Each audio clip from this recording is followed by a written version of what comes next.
네, 사울 지난 시간에 우리 굉장히 야심차게 막 왕으로 막 추대되는 것까지 봤잖아요. 저는 그 이스라엘 공동체에 인간 왕이 생긴다는 거에 대해서 계속해서 막 속상해하고 주저주저하고 하고 있습니다만, 사실 지난 시간에 본 것만으로는 그쵸. 사울이 일단은 외모적으로도 굉장히 왕답고, 그리고 마지막에 큰 승전을 하고 난 다음에 자신을 왕으로 추대하는데 반대했던 사람들을 오히려 탁 제거하는 그런 어떤 선택을 하기보다는 오늘은 구원의 날이다. 모두가 다 우리가 공동체가 살게 되었는데 어떻게 이런 날 생명을 빼앗는 일을 할 수가 있느냐라고 얘기해서 아주 멋진 그런 모습으로 이제 왕으로 이렇게 등극하는 모습을 봤는데, 제가 과연 사울이 계속 이렇게 멋졌을까요? 라는 말로 이미 뭐 우리 성도님들도 알고 계시지만 사울의 비극적인 장면으로 넘어가게 될 것 같은데, 거기로 가기 직전에 제가 마지막 사사, 즉 사무엘이죠. 그러니까 사무엘의 마지막 말, 거의 유언에 해당하는 마지막 말이 사무엘 상 12장에 나오는데, 그 이야기를 좀 이렇게 꼼꼼하게 묵상함으로써 소위 말해서 그 사사로서 한평생을 살았던 사람의 마지막 말이기도 하고요. 그렇잖아요. 왜 하다못해 엄마 말 되게 안 됐던 청개구리도 엄마의 마지막 유언은 열심히 들었다고 하는데, 이런 사사의 마지막 말이니 얼마나 저희가 또 귀 기울여야 하겠어요. 대부분 왕 만드는 거에 흥분을 해가지고 사사에 사라지는 건 이렇게 관심에도 안 갖게 되기도 하고, 그런데 되게 중요한 여기 부분이 있거든요. 왜 항상 보면 옛날에 보면요, 왜 1등하고 2등하고 3등하고 있을 때 3등은 주목을 받는데 1, 2등 이렇게 올라가가지고 자 누가 뭐 최우수상이 될까요? 막 이러다가 이제 첫 번째를 딱 얘기하고 나면 보통 대부분 준우승 하시는 분은 스팟라이트를 못 받잖아요. 그러니까 이게 사무엘 같은 경우도 이 12장이 생각만큼 딱 이렇게 초점을 못 받는 것 같아요. 왜냐하면 이제 막 사울 왕 됐어요. 막 다들 여기에 환호하느라고 사라지는, 역사에 사라지고 있는 사사에 대한 이야기는 그만큼 주목을 못 받는 거죠. 하지만 저는 이 12장이 굉장히 중요한 역할을 한다고 생각하고요. 향후, 즉 이스라엘 공동체의 왕은 그 동시대의 다른 동네의 왕들하고, 즉 고대군동에도 왕들이 쭉 있었잖아요. 그 왕들하고는 어떻게 구별되느냐의 부분을 핵심적으로 잘 짚었다고 생각하거든요. 근데 이 부분을 오늘은 주목해서 좀 이야기를 해보려고 합니다. 그 12장에 보면요, 사무엘이 1절인데요. 온 이스라엘에게 이르되 보라, 너희가 내게 한 말을 내가 다 듣고 너희 위에 왕을 세웠더니 하면서 이제 뭐 줄줄줄줄줄줄 이제 그 이야기를 하게 되는데, 6절로 좀 넘어가겠습니다. 구구절절 말이 많거든요. 사무엘이 백성에게 이르되 모세와 아론을 세우시며 너희 조상들을 애굽 땅에서 인도하여 내신 이는 여호와이시니. 이쯤 되면 이거 여호수아도 그러더니 항상 마지막이 되면 나이가 들면 좀 연세가 드시면 말이 옛날로 거슬러 가시는구나 라고 우리가 생각할 수도 있겠습니다만, 이 경우에는 제가 늘 말씀드리지만 그 공동체의 동시대적인 사건을 기록하는 자들이 있다고 말씀을 드렸잖아요. 그러니까 이 동시대의 사람들 중에서도 이제 나의 유언이라고 생각하는 분들은 충분히 이럴 수 있고요. 기록하는 사람 입장에서도 계속 중간 정리를 하고 있는 느낌을 받아요. 즉, 이 역사적으로 되게 중요한 일이 있을 때마다 항상 돌아가는 건 어디서부터 어디까지로 돌아가냐면요, 아주 많이 돌아갈 때는 아브라함으로 돌아가고요. 그 다음에 그거보다 조금 덜 돌아간 건 항상 여기서 보면요, 바로 이 모세의 출애굽 사건은 굉장히 중요한 구원 사건이었기 때문에 거기로 돌아가죠. 거기서 다시 정리하게 되는 거거든요. 그래서 이제 왜냐면 이제 나는 이제 사라질 것이기 때문에 마지막 연설을 하고 있는 건데, 그러니까 너희는 그런즉 가만히 서 있으라. 즉 여호와께서 활동하셨으니 너희는 가만히 서서 지금 이 증거를 잘 들어라 이야기인데, 여호와께서 너희와 너희 조상들에게 행하신 모든 공의로운 일에 대하여 내가 여호와 앞에서 너희와 담론하리라, 이렇게 되어 있어요. 약간 이게 좀 다른 부분하고 좀 다릅니다. 왜냐하면 모세도 그랬고요, 여호수아도 그렇고 마지막 백성들을 모아놓고 한 연설은요, 담론보다는요 당부였어요. 확실히 다르죠. 당부하는 것랑 토론하는 것, 디스커션하는 건 굉장히 다르지 않나요? 보통 담론이, 그러니까 그 당부하는 건 얘들아 이렇게 이렇게 하렴, 저렇게 저렇게 하렴 하는 거지만 담론하리라 이거는 어디 한번 시시비비를 가려보자 이런 이야기가 되기 쉽죠. 근데 실제로 뒤에 나오는 내용들을 보면 실제로 그렇습니다. 이 사무엘이 마지막으로 사람이 왜 아무리 서로 사이가 나쁘다가도 마지막 되면 대충 좋은 얘기를 하게 돼 있는데 사무엘은 이 담론에 적합한 이야기를 계속 하게 되는데요. 8절에 보면은요. 너희들 이거 이쯤 되면 공식이다. 공식이라는 얘기는 없어요. 야곱이 애굽에 들어간 후에 너희 조상들이 여호와께 부르짖음에 여호와께서 모세와 아론을 보내사 두 사람으로 인해서 이집트로부터 인도에 내서 이곳에 살게 하셨지. 이게 8절에 나와요. 예. 그리고 난 다음에 9절에 근데 그들의 하나님 여호와를 잊었어. 이렇게 연결이 되는 거죠. 잊고서는 또다시 외세에 넘어가가지고 뭐 군사령관 시스라의 손, 블레셋의 손에 또 모압 왕의 손에서 힘들게 당하다니 그들이 또다시 10절에 여호와께 부르짖어서 이르되 여호와여 우리를 제발 버리지 마세요 하고 또 부르짖었더니 그랬더니 또 여호와께서 여룻바알이라면 기드온의 그 닉네임이라고 그랬죠. 뭐 기드온, 베단, 입다, 사무엘 이런 사사들을 보내서 너희를 또다시 사방 원수의 손에서 건져내어서 안전하게 살게 했다. 자, 지금 두 가지 덩어리로 이렇게 역사를 이어서 얘기해주고 있는데요. 너희 좋은 곳에 인도해줬더니 거기서 여호와를 안 믿고 잊어버리고 이방적인 질서를 살다가 고생해서 부르짖어서 다시 구원해서 일로 데려왔더니 또다시 잊고 이방적인 질서를 또 부르짖어서 사사를 보내서 건져줬더니 지금 이 모양 이 꼴이다 이 얘기죠. 종합하면 지금 이 마지막에 멋진 이 왕을 뽑고 난 다음에 엔딩을 하면서 이 모양 이 꼴이다로 끝나고 있는 거예요. 지금 드디어 니네가 인간왕을 세웠구나가 아니라 너희 이 모양 이 꼴이다. 기억나시죠? 사무엘이 이 장로들이 와가지고 왕 세워달라고 그랬을 때 여호와와 기도하면서 나누었던 그 대화를 기억하실 텐데 그걸 지금 이 마지막에 강조하고 있는 겁니다. 그러면서 12절에 보면요. 하나님 여호와께서 너희 왕이 되심에도 불구하고 제가 기말고사 기간이라서 그런지 이거 놓고 이것을 무슨 사상이라고 하나요? 하고 갑자기 문제를 출제하고 싶어졌는데 답은 여호와 왕 사상입니다. 즉 여호와께서 우리 왕이시다 이거죠. 여호와께서 우리 왕이시라는 얘기는 늘 강조합니다만 오직 왕으로서 군림하실 수 있는 즉 우리 위에 인간 존재 위에 존재론적으로 위에 계신 분은 여호와 한 분이시고 우리는 다 평등한 그렇죠? 그분의 뜻에 따라야 하는 그 당시의 제도로 말하자면 신분제로 말하고 또 왕제도로 말하자면 우리는 그에게 복종해야 하는 왜요? 왜 복종해도 가능하죠? 여호와는 독재자가 아니라 우리 모두를 사랑하시는 분이잖아요. 또 약한 사람을 편드시는 하나님이시잖아요. 그러니까 그분한테는요 복종을 해도 괜찮은 거예요. 왜냐하면 항상 선한 명령을 내리시기 때문에 우리 모두는 다 종이다. 그러니까 servant다.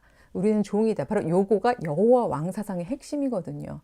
근데 사사제도 때는 이게 핵심이었어요. 그래서 그렇게 살아왔음에도 불구하고 너희가 나에게 이르기를 우리를 다스릴 왕이 있어야 하겠다 하였도다.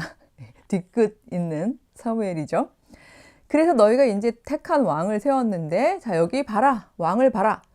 요건 왠지 사뭇 11장의 마지막 엔딩에서 나왔던요. 모든 사람이 거기서 크게 기뻐하니라 했던 그 11장 엔딩하고는 좀 느낌이 다르지 않나요?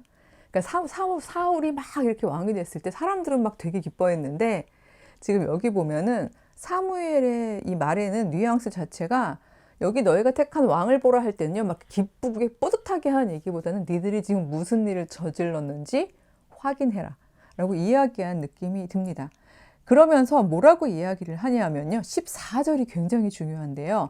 너희가 만일 여호와를 경외하여 그를 섬기며 그의 목소리를 듣고 여호와의 명령을 거역하지 아니하며 또 너희와 너희를 다스리는 왕이 너희 하나님 여호와를 따르면 좋겠지만은 이렇게 돼 있어요.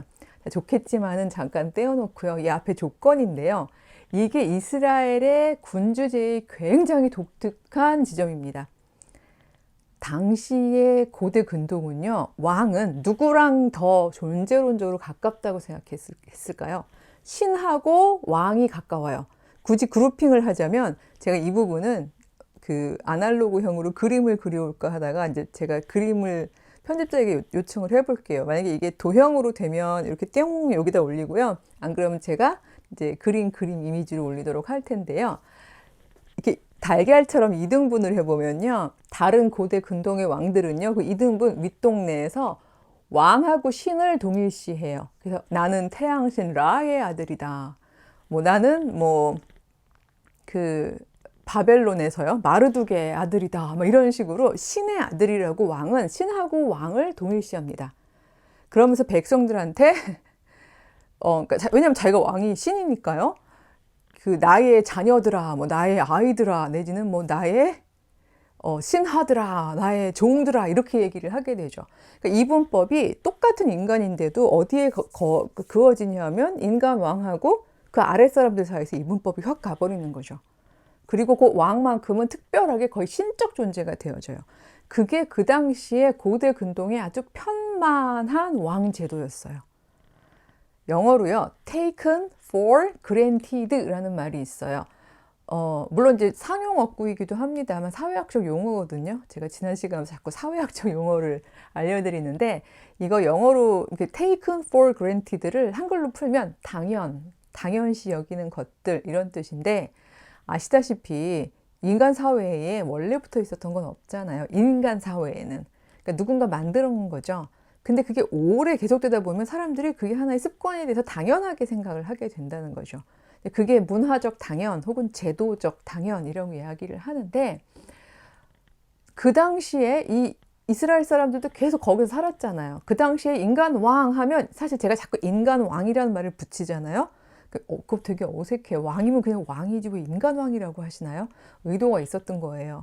왜냐하면 그냥 왕 하면 대부분의 그 당시의 왕은 신적 존재라고 생각을 했던 거예요. 인간이라고 생각을 안 한 거죠. 그러니까 왕은 되게 특별한 존재인 거죠. 거의 신에 해당하는 거죠.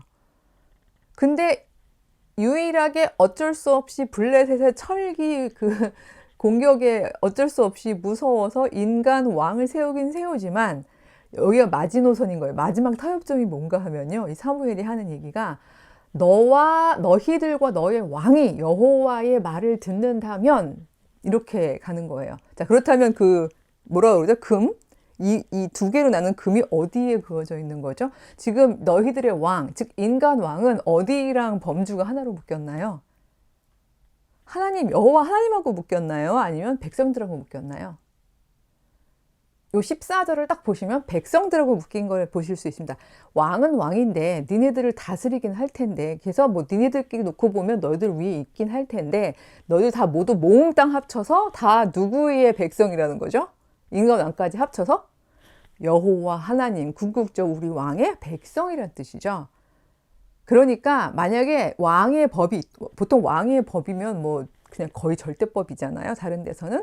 근데 왕의 법이 아무리 준엄해도 만약에 그 왕의 법이요 여호와의 법에 위배되면 어떨까요? 백성들은 어떤 걸 따라야 되죠?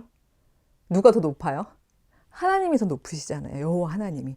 그러니까 여호와의 법을 따르는 게 맞는 거예요. 왜냐하면 인간 왕은 여호와의 종이니까.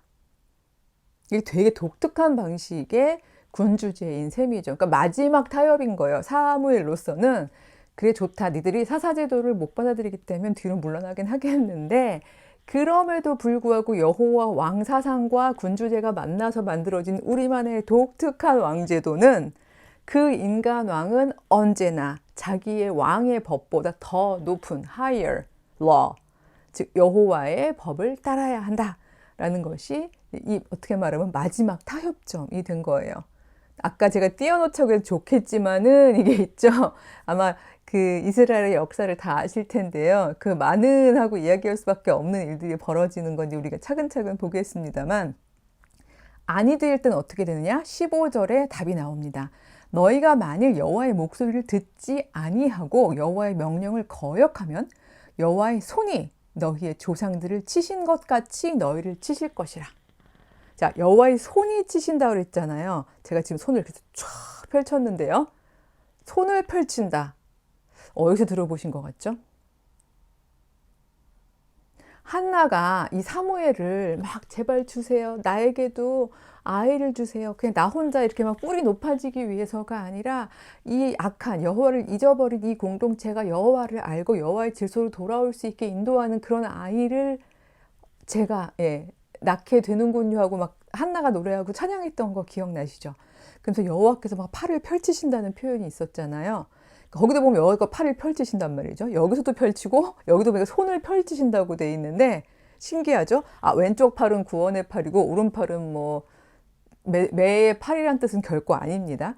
자, 손을 펼친다는 건 상당히 중립적인데 여호와의 개입을 의미합니다. 자, 여호와의 개입인데 생각해 보세요. 잘한 일에 개입하시면 당연히 칭찬이 따라오겠죠. 그 다음에 악한 일에 개입하시면요. 그럼 당연히 벌이 오는 거예요. 그러니까 즉 이거는요. 제가 사실 다음 주에는 성탄 특집으로 예수님의 오심에 대해서 좀 하고 되게 왕제도 가기 싫은 거죠. 이쯤 되면 아주 막 꾸역꾸역 될 수 있는 대로 왕제도로 안 가려고 하는데 예수님, 즉 왕이 되시는 예수님의 이름을 임마누엘이라고 계시를 받는 장면이 이제 다음 시간에 저희가 살펴보면 나올 텐데 임마누엘이라 하리라 할 때 임마누엘이란 말이 하나님께서 우리와 함께 하신다는 뜻이잖아요.